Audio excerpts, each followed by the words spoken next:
bandeko balandi ya kosamba eza te oyo nyonso bayebi balandaka biso na YouTube ya kosamba eza nango te toye susu lisusu toye Kianzila TV Kianzila TV oyo bali kolanda biso bamona biso makambo na bevenema boli komona bagag boli bomona makambo nyonso bino bolingaka omne boyebi ke na YouTube akotaka eloko tel boye komona ona Kianzila TV osabone massivement na Kianzila TV okozala desuke okosepela na Kianzila TV yenge Kianzila TV eyende na makambo Kianzila TV na makambo masika Kianzila TV tous abonné faut penda massivement ebele to konta na Kianzila TV apublikala place au Kianzila TV yango yi ah on to bazuni na Kianzila TV to komona tout ko découvrir ba théâtre ba gag nyonso awa pe nyonso ko neti ko mona biso to basi je to sala ko mona biso to ba dadi kabala to sala awa tous les acteurs de ya to ko na Kianzila TV et na formule sous quoi Kianzila TV c'est déjà des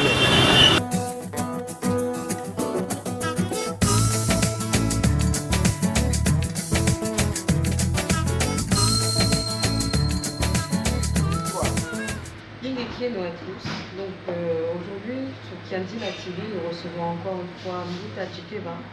Donc bonsoir Mbuta Chikeba. Bonsoir Maman Mpaka. Yénéké na bino sur la Kianzila TV. Bozolanda nga lelo. Merci de l'invitation na bino. Ndenge bobengisa na Kianzila TV. Merci na Mbuta Piango et merci à tous. Aujourd'hui, nous allons parler de la Bible, Mbuta Chikeba, et du satanisme. Donc, que pouvez-vous dire sur la Bible et le satanisme, justement, pour introduire justement cette...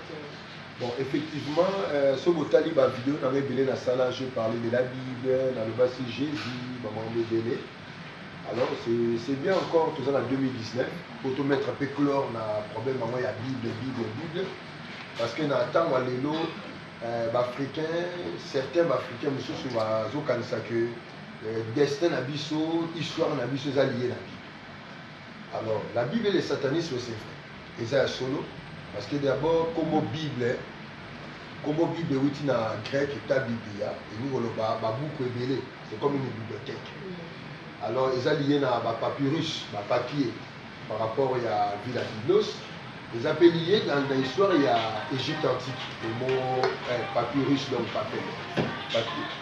Alors, de l'autre côté, nous avons un mot, le satanisme. Dans ton dit satanisme, isme comme doctrine, idéologie moro quelconque.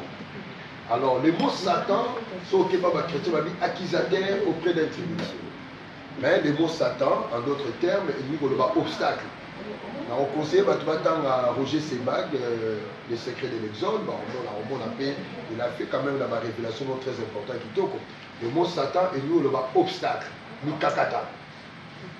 Alors, par exemple, obstacle peut vous aller les éléments ma bébé ego. Vous appelez obstacle pour aujourd'hui à s'élever spirituel.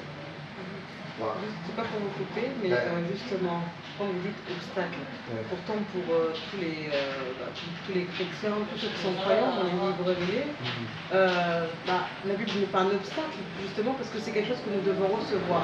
Pourquoi mélanger la Bible et le satanisme, justement? Ok. Dans le Bible, les mots satan sont un obstacle. Mais maintenant, ce qui n'a qu'à comme satanisme, donc comme doctrine, comme philosophie, comme enseignement moko. Et c'est par rapport à cela que j'ai dit la Bible, les un enseignement satanique, où ils allaient bloquer les Africains dans l'épanouissement à quel point ils en ont. Vous savez que là, les chrétiens vont se fâcher. Ben oui, tu mourras tous les jours. D'ailleurs, quand on a le Bible, ce soir. Il est vrai, que j'ai avec moi la Bible, la Bible, et puis c'est l'enseignement où ils allaient, que ce soit dans l'Ancien Testament, dans le Nouveau Testament, pour ils allaient enseignement beaucoup de satanisme, ils allaient bloquer les Africains, les Noirs, et s'épanouir. Enseignement où ils ont un avantage à Noir mon côté, ils ont un avantage à Africain mon côté. Il y a un moment où on a vu que la Bible et le satanisme, oui, ça correspond. Est-ce que c'est dire aussi que c'est à cause justement de cette doctrine, si on peut dire ça comme ça, que justement que le noir à l'heure d'aujourd'hui est dernier? La doctrine présentée dans la Bible, l'enseignement présenté dans la Bible, il y a un modèle de satanisme pour le noir. Parce qu'il n'y a pas la doctrine africaine, il y a tradition spirituelle africaine dans la Bible. Alors, à des fois, on a regretté tant non, je ne vois pas. Je ne vois pas ma ni la historicité au soi-disant. Il y a un patriarche biblique, Adam, Ève et consorts, qui n'ont jamais d'ailleurs existé réellement comme toi et moi. Mais je ne vais pas aller vraiment là-dedans sur Bango, mais il n'y a pas notre histoire là-dedans. Et quand on se balance dans ma ésotérisme biblique, je parle de la doctrine, une doctrine satanique, aux obstacles pour l'Africain, je ne vois pas l'intérêt africain là-dedans tel que ma présentant. Le pasteur dans l'église, il va la Bible, la Bible sans pour autant, il va s'en a biblique. Ou le rédacteur, un juif, un kabbaliste, un maçon, et tout, peu importe. Alors, tant la Bible, un pasteur était un groupe de réveil. Le pasteur a un groupe de réveil, tant la Bible, tant la bongo, tant les corbeaux, les renards, maître corbeau, celui devant, un arbre perché. Récitation là-bas.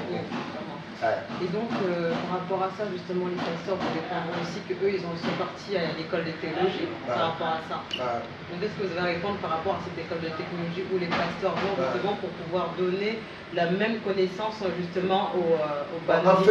En fait, maman, je me dis théologie. Théos, logos. Logos, c'est quoi? C'est la doctrine. Logos, c'est un discours. Logos, c'est la parole. Logos, c'est l'enseignement. Théos signifie Dieu. Et où tu as la langue indo-européenne, Dei. Et ça, le voyage dans le latin, Deus, et il y a en grec Théos, et il y a en français dans 848 après l'an 0, et comme Dieu. Donc là, on ne parle pas des amis, selon la tradition, il y a pas qu'on a vu sur africaine. Mais on parle que des divinités. Et moi, je dis que la manière dont la Bible est la biseau, sa présentation dans mon panabiso, c'est une doctrine satanique et ça vous permet de se doctriner. Je peux donner, je peux montrer, je peux prouver certains points où ils en ont fait pour comprendre les arguments. Vous voulez dire en fait que si on ne retourne pas nos traditions, on va vers notre perte? Exactement. Si on permettre, on ça quelques points de repère pour nous bien pour que vous ayez une idée, il y a vous comprendre.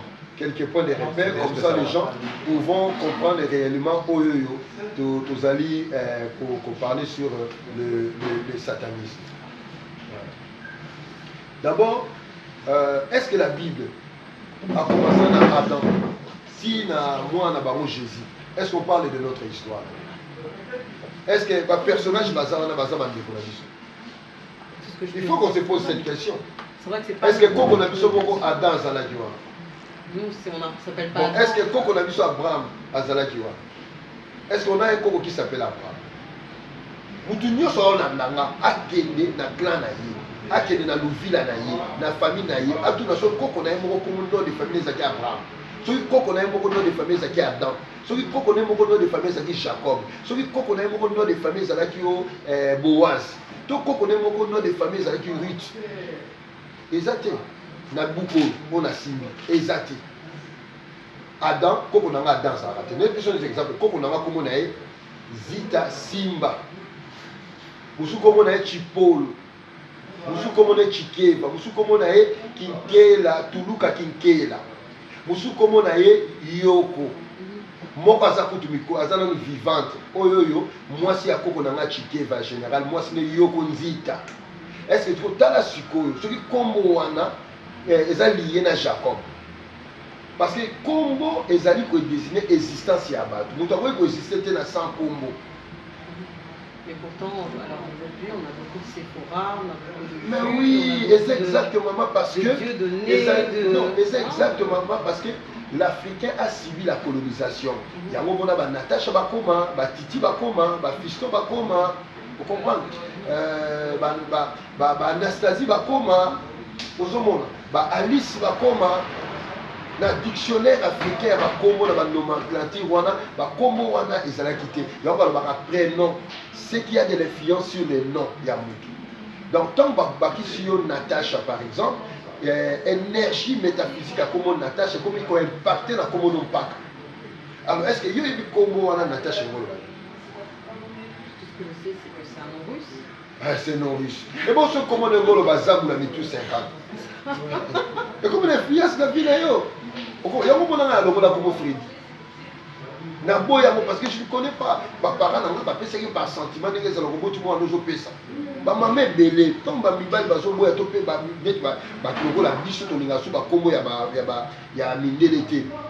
Je suis belle. Nom de famille.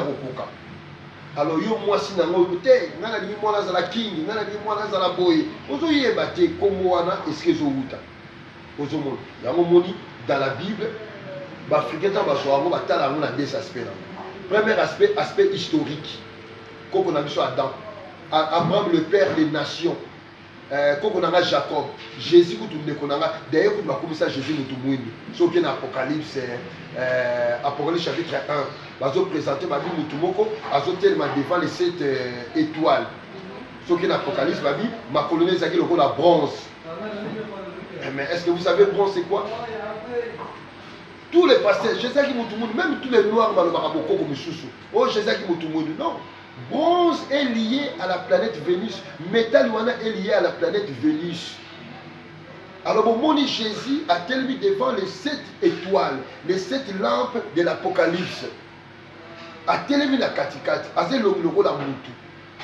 Et puis ma colonie, c'est le rôle à bronze. Bronze, c'est le métal. Il y a symboliser dans la spiritualité la planète Vénus. Il y a un moment dans l'Apocalypse 22, verset 16 à l'Obini. Je suis l'étoile, les descendants de David, l'étoile brillante du matin. Donc l'étoile brillante, na grec, on va Lucifer, na Lucifer. Alors comment on va Jésus dans Lucifer? Donc dans la Bible, Adam, quand on a un Adam, sachant que comme Adam est la terre rouge. Et quand tu vas dans la carte, il y a Kabal, Adam peut nous le comme parce qu'il faut comprendre Awana Aleph, il faut comprendre Dewana Dalet, il faut comprendre Mwana même, et nous le bani, au décortiquant parce que l'alphabet hébraïque est en 22 lettres, qui sont les 22 lumières. Aleph est une lumière, Dalet est une lumière, même est une lumière, il faut décortiquer. Donc, on dit Ève. Ève, Ève, c'est la volonté, l'intelligence créatrice. Il y a longtemps, papa le dit, oh, Adana, Ève, Bazalate, Batuni, Africain, tout le monde finit pas. Oh, moi, je suis un maman, Mpaka. Pourquoi on a un mot comme la Bible? Pourquoi on a un mot comme la Bible? Azate, pourquoi on a un mot comme la Bible? La Bible a été écrite pour la première fois à Saint-Jérôme, dans 380 après l'an 0. La Bible est imprimée en haut dans l'imprimerie à Gutenberg dans 1400 et quelques. D'ailleurs, Saint Jérôme, sa pape Damas, a dit Bible est tellement le coup d'amigi, ma confusion amigi, il faut tout remanier en haut. Bible est parcours, il y a comment tout le monde chrétien. Bon, vous parlez de la véracité de la Bible. Mais lorsque le pape François a changé la Bible en 2017, a modifié notre Père, a imprimé la nouvelle version de la Bible. Où étaient les chrétiens pour manifester pour l'amour? Moi, ça n'a pas manif. Il y a eu déjà une autre réécriture de la Bible, justement, c'était par rapport au conseil de Nicée, je crois, non? Non, on est à Kala, mais si on a 2017, c'est le 3 décembre 2017, la nouvelle publication de la Bible, au Bible, comment qui est en vigueur. Notre Père peut changer. Je ne sais pas pas changer dans quelle autorité. Est-ce que vous savez le pape c'est qui? Viscaris Filidei, le vicaire de Rome, les remplaçants de Jésus-Christ. Au moment où maman pas qu'à Jésus-Christ, on a bien la dimanche, remplaçant avant dans la Rome. Il a l'autorité, il a changé la Bible. Beaucoup de la vidéo, assemble la ranane. Lucifer, au tine de ce mois en Ayoyesu. Est-ce que vous comprenez? Alors, comment vous la Bible, il n'y a pas qu'on a vu sur Awa Banana dans Tina Moana Baroyi Jésus, Azala de Koko na bichoté, Bato le Kuta, Mazalaka na Baroté. Ils ont un mythe. Adam Zalakate, Abraham Zalakate, Jésus Zalakate, Jacob Zalakate. Tout le monde a un prénom. Maintenant, des familles, Jacob Joseph Nan. Attends, Joseph dit bon, pourquoi Jacob et Nicolas Zalakate? Pourquoi Jésus n'a de famille? Pour Jésus, c'est un prénom. Pour que tu ne peux pas comment Jésus va ça. Tu es Jésus nan. Parce que comme Christ, ils ont de famille. Christ signifie la voix. celui qui est initié, il y a un oindre, va initier dans le mystère du soleil. Il y a un outil de l'Égypte antique. Il y a un terre chez Seta, les garder le mystère. Donc ce que vous voulez dire en fait, c'est que je comprends tout à fait ce que vous êtes en train de dire. Donc c'est-à-dire qu'on doit retourner en fait à nos traditions, nos sources, mais dans ce cas, qu'est-ce que ça va nous apporter à nous? Mais maman, ceux qui ont zoné, il faut que nous Kimba, le ban et le lobby, pour perdre des balangues, la balangue, pour se repérer. La seule moyen d'habitude, c'est qu'il faut zoner à la source dans la région des Grands Lacs où est née toute forme de spiritualité. Nous allons retrouver une spiritualité sur la mission Kimouza. La religion du fait primordial parce que Moudi c'est le fait par excellence. C'est là où tu peux apprendre des réalités spirituelles au moyen de la langue de la mission. Vous dites le feu, mais le feu d'habitude, quand on entend ça chez les chrétiens, c'est le diable, le feu. Mais les saints les faits Zokita. Il y a beaucoup de Bible et ça prison. Alors les rédacteurs de la Bible, comme ça, Bible est prison, va créer enfer dans paradis. Où tout à bas. Les philosophes, c'est là. On a intérêt nini, nous avons à retourner à l'effet. Maman kutu aboti mwana na ye. Maman kutu aboti mwana na ye. Mais maman wana. Maman kutu aboti mwana na ye. Mais maman wana mwana na yibaka. Mais abomi mwana anati. Abomi mwana anati. Parce que nzambe wa sali yo. N'intérêt ni nzambe wana aroboma yo. N'intérêt ni nzambe wana aroboma yo. N'intérêt ni nzambe wana aroboma yo. N'intérêt ni nzambe wana aroboma yo. Maman oyoyo aboti mwana za moyiba za ndoki bazoli ngabo boma yazo kotela mwana et bon yo nzambe asali à l'équipe maman o aboti na bolingo n'intérêt ni na nzamba pour comprendre que makambo oyoyo basala biso ozomo ya on a bible balobaki tant balobi tant papa bazo changer prière à notre père azoloba zela na tanga na tanga na document na ngamo zela na tanga ne nous soumets pas ne nous soumets pas à la tentation. Phrase Ezalaki, nous laissez pas entrer dans la tentation. Ne nous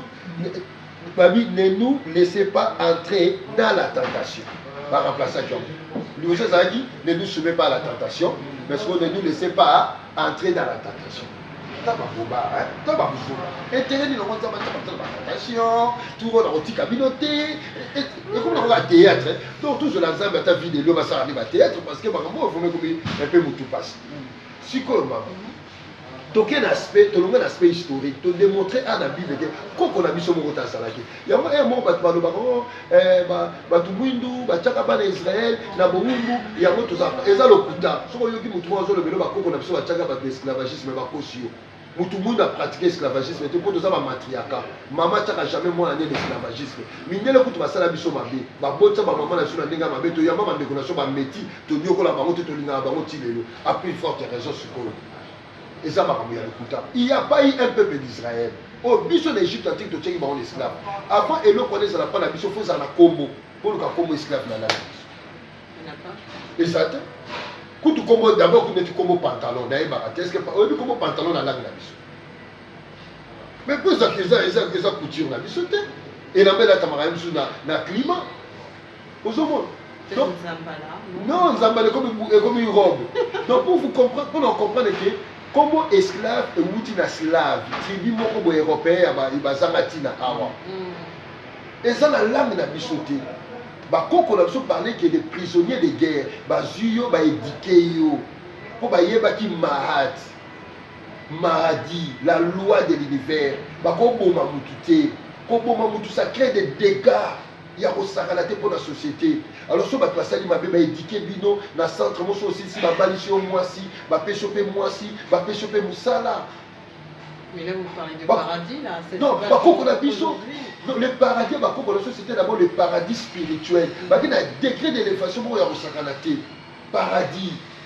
Paradis est outil na Cimérie, et na Cimère plutôt. Moana, Pardes, et lui, l'enclos, la demeure de divinité. Est-ce que la divinité va pas là-bas?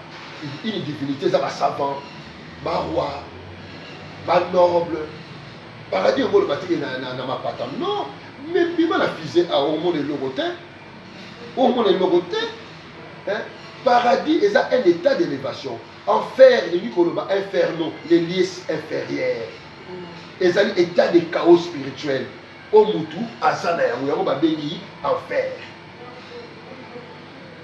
Alors maintenant, surtout qu'il y a la deuxième volée. Et nous, on dit, on va enseigner sur la Bible.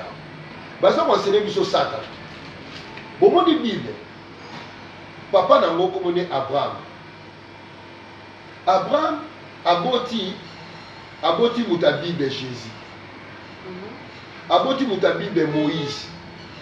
A bâti la franc-maçonnerie Hiram Abif. Pour avoir un temple à Salomon. Et le temple où Salomon existait. Salomon est le fils d'Amon. Si vous avez la Bible, la première épouse à Salomon, c'était une princesse égyptienne. Or, dans la loi de l'Égypte antique, une princesse égyptienne a un étranger, c'était impossible. Aucun roi hébreu étranger a un titre à Salomon, il a un titre à roi égyptien, à Pharaon. Alors, quand même Abraham a abîmé si Daniel, oh Nani, Tato Nani, oh Abato c'est l'islam. Mahomet. Ok, abîmé si. Au moment où quand un ange ça rappelle des hommes islam, il ne peut pas être chrétien, Gabriel. Ange a des hommes. Ange ne peut pas être juif. Ange peut au monde pas franc-maçon, Gabriel. Il peut appeler ça un message de la religion. Ce qu'on y a ça, ange nous tombe à ça. Ange nous combat à ça. Ange yang yachine à ça. Pourquoi quand il y a un ange n'a Gabriel? Gabriel a un prénom. Nom de famille n'est bien monté.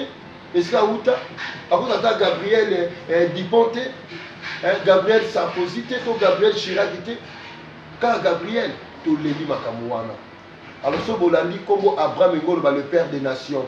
Abraham, c'est un nom égyptien. Le Dieu soleil dans le Père, qui signifie la source. La source de toute la création. Il y a Moana dans la Kabbale, dans la Bible. Abraham, il y a un Zalate, et Zalim non codé. Les rédacteurs de la Bible vont juste titre à Pharaon à Kenaton pour barrer la rédaction de la Bible va cacher la cabane dans la carte. Comme Abraham, et lui la lumière dans le Père. Or le Père est la source, on parle de la source du Tada. Alors Bango peut parler que Abraham le Père des nations. Les nations signifient la création. La source de cette lumière a une seule forme et la source de toutes les nations. Maintenant Abraham a dit dans Bassi Misat. Alors, moi, si je suis mis ça comme on a dit Ketura, Ketera, la couronne des rats. Maintenant, cette lumière qui est la source, qui n'a pas de forme, pour prendre des formes, à Komara, maman, l'énergie de la volonté, la première émanation de la lumière, Ketera, et on va dire Ketura. Baboti Bana 6, Naba Koko 10. 6 plus 10, ça fait 16. Et puis ici, ça fait 7, qui sont les 7 jours de la création. Les 7 jours de la création, on a la Bible, les 7 âges de l'Église, les 7 lumières, il y a chandelier à Shekinah, qui signifie la déesse mère, les 7 cieux, pas musulmans, les 7 esprits devant le trône de l'Apocalypse, les 7 couleurs de l'arc-en-ciel, les 7 au monde à Marouara. Donc si je comprends bien Lucas, ce que vous voulez dire en fait, que c'est que la Bible en fait on ne peut pas la lire comme on la lit aujourd'hui. Exactement. Parce que justement ceux qui ont écrit cette Bible-là, en réalité c'était pas pour nous, c'était juste pour ceux qui sont initiés. Exactement. Prenons l'exemple. Quand on dit la Torah est écrite par Moïse. Or Moïse, ce n'est pas un nom. Moïse c'est un titre, Moses. Et ce nom est toujours précédé d'un combat à divinité. Ramsès. Donc Moïse ira. Tout Moïse tot. Mais là on dit Moïse qui a écrit la Bible. Oh il dit le babogoté. Là comment Moïse, tu as 3 lettres. Il y a l'alphabet hébraïque qui est là. Tu as M qui est le même. Tu as S qui est le Chine. Tu as E. Il y a Yod, E, la volonté. Qu'est-ce que cela veut dire? Ce que la Bible dit, les eaux d'en bas et les eaux d'en haut. C'est ça le même. Double M qui signifie les eaux, la vie. Le monde supérieur et le monde inférieur. Maintenant, nous avons les Chines, qui est la lumière, la connaissance, les éliminés. Qui ont écrit la Torah? La Torah qui décrit l'histoire de la création. Il y a même les eaux d'en haut et les eaux d'en bas. Au moment où on appelle Genèse et Badimogo, Dieu dit que les eaux d'en haut et les eaux d'en bas. Et ensuite, nous avons les haies de la fin. qui est l'intelligence créatrice. Avec l'intelligence qu'ils avaient, parce que la Bible est une théorie documentaire, au terme précis, à Yébanité. Les Chines, ce sont les initiés qui ont écrit la Bible avec l'intelligence. De comprendre, mais seulement dans leur intelligence à eux. Mais oui. Et ne pas le lire comme... Pour le corbeau et les renards, ce n'est pas ça. Et d'ailleurs, nous avons fait le Komoko. Pourquoi Jésus a dit, comme le serpent de Moïse a été élevé dans les déserts, moi aussi je dois être élevé comme les serpents de Moïse. Pourquoi? Pourquoi il a dit ça? Comment ils peuvent se comparer au serpent Wana? Ouais, ça l'a dit dans Nombre chapitre 22. Oh, ceux qui battent Matali à Zobik Sama. Sachant que le serpent Wana sont aucun des rois, le roi Josias a Bouma qui statue dans l'eau. Parce que le serpent Wana Néoustan. Zambi Néoustan. Donc Jésus a le serpent Wana Néoustan. Oh, Josias a Bouma qui. Oh, Yemoko Moïse a été initié dans le culte de Yahweh. La montagne à Sinaï. La montagne c'est quoi? La montagne non, il a fait un travail d'élévation, il a été initié, il a atteint un degré d'élévation, la culte et la soleil, il y a divinité, on va dire tétragramme, YHWH, on va dire Jéhovah, Yahweh, Zamouru, Yamaseke, qui est Jésus de la Bible. On a vu la Bible, c'est le satanisme qui bloque les Africains à s'épanouir, à qu'ils aient l'émotion. Et dans la Bible, et puis c'est pas UNESCO, parce que c'est le programme soir. Dans la Bible, ONI, dans la Bible, OMS, parce que c'est un vaccin. Dans la Bible, pasteur, la continuité à roi belge. Il ne faut pas apprendre aux Noirs, il y a au Sambela, parce que les Noirs connaissent bien au Sambela. Donc il est Coco Samba. Alors, Coco Samba Noir. Alors, tout est Coco Samba Noir. D'autant la discours à roi belgien.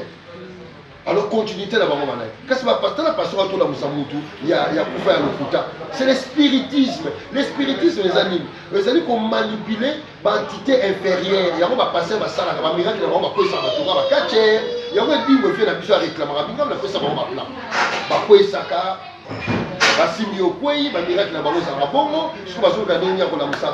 ils sont que dans le monde ouana. La Bible est fondée que le spiritisme. Ok, l'islam c'est la même chose. L'Africain Oyoyo qui se revendique être un Congo, qui se revendique être un musulman, chrétien, il n'est pas Congo. Il n'est pas Congo parce que Congo est Nzambe. Un Africain qui se revendique maçon, rosicrucien, il n'est pas Congo. Parce que Congo est Dieu. C'est pourquoi justement le roi belge, quand il est venu justement nous évangéliser, et il a dit vous connaissez déjà en fait. Mais oui, roi belge a dit que vous avez illuminati. On dit comment Belgique est le Belgique, les prêtres de Dieu Baal. Le nom Baal est lié même à Congo, il y a Allah. Pour qu'il avait été au monde. Tu comprends? Alors, prêtre à Dieu Baal. Batolo ba ko bebisa Congo, ba kotisi ba pédophilie na Congo. Ba divinité ba komi ba pédé. Comment na kata Congo mboka ba Dieu ba pédé ba komi. Et ça grave. Ba fou le ton de belé na Congo. Congo c'est un temple. L'Égypte a dit disait dans les terres la demeure ya Zambie. Sauf que la lettre Frédéric sans c'est la demeure de Kimbangu. Kimbangu ngolo ba Bonzambe. Bonzambe paraissait Congo c'est le chakra du cœur. Pourtant nous savons qu'il faut ça na Congo na maboko. Alors ce Congo c'est chakra ya motema. Les amis ko ezali ko tamu sabata alors bato ba vanda ko ba bana. Ba divinité ba kona. So le ba Congo ba koma ko tamu sabata na bisimbi. Ba bisimbi bien tia ba ala ba Jova bisimbi bien tia.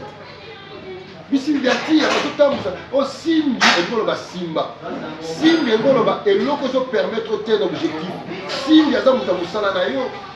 Dans ce cas, justement, comme nous sommes des grands prêtres, qu'est-ce que vous nous conseillez justement nous, et là, on a l'impression que les Congolais dans la émission, on a dit que les Belés vont finir, on va tout le Bible dans la et là, on a mis balé, on va tout le monde.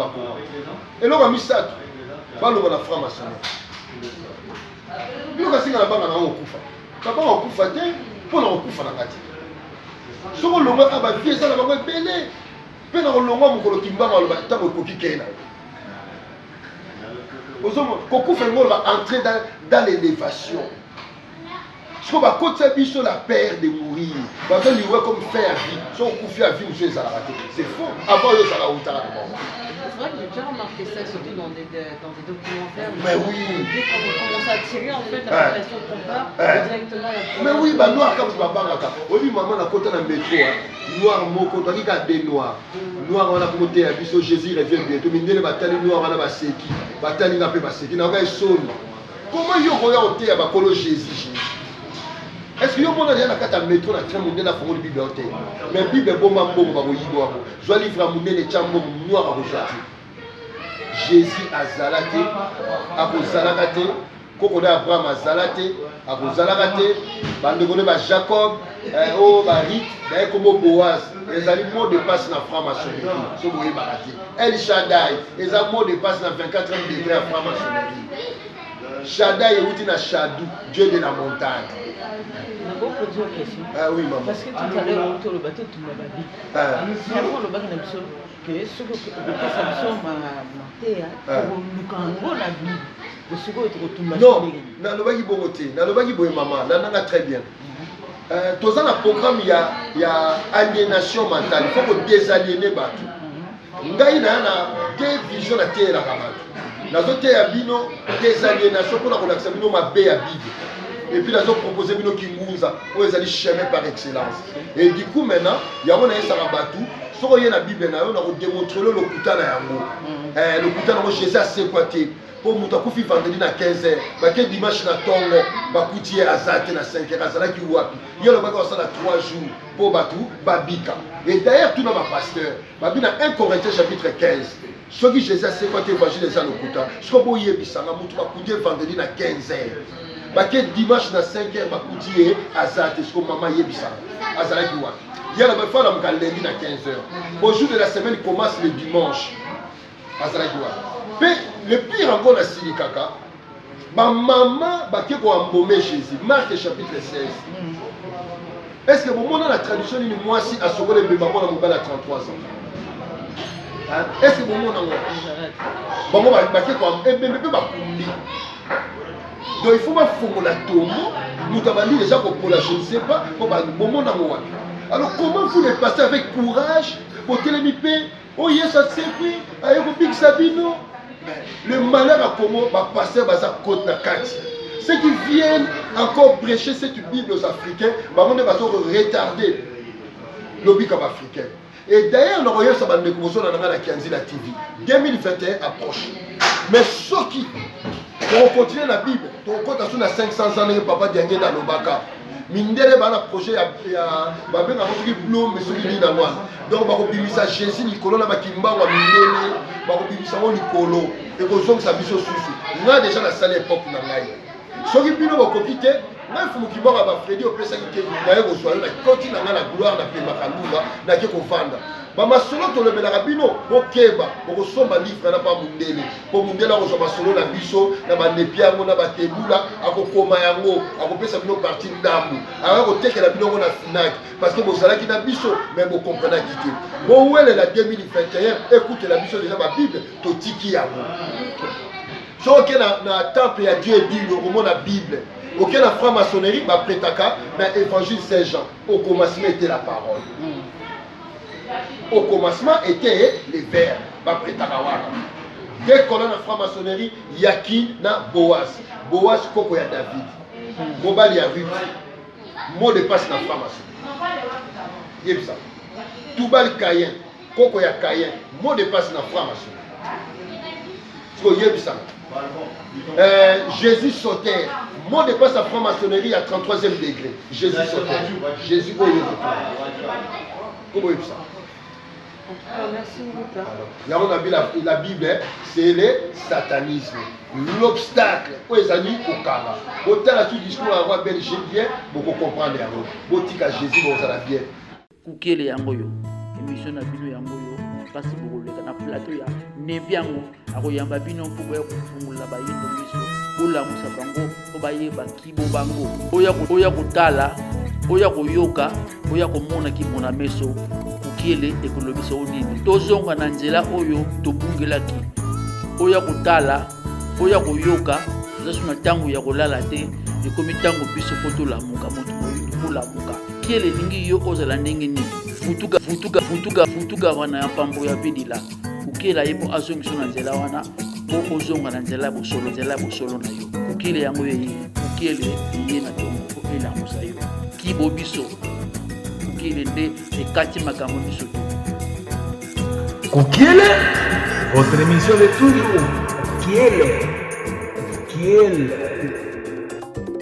bandeko balandi ya kosamba eza te oyo nyonso bayebi balandaka biso na bayoutube ya kosamba eza nango te toye susu lisusu toye Kianzila TV oyo bali kolanda biso bamona biso makambo na bevenema boli bomona bagag boli bomona makambo nyonso bino bolingaka omino boyebike na youtube bakotaka eloko tel boye okomona ngo na Kianzila TV bosabone massivement na Kianzila TV okozala deside okosepela na Kianzila TV yenge Kianzila TV eyende na makambo Kianzila TV na makambo masini Kianzila TV abonne il faut penda massivement ebele tokota kota na Kianzila TV apobikala place boso Kianzila TV yango yi toloba so nini mais na Kianzila TV tokomona tout tokodécouvrir batéâtre bagage nyonso awa mpe nyonso koneki bokomona biso tobasivie tokosala bokomona biso tuna badali dikambala tokosala awa tous les acteurs bobi ya bino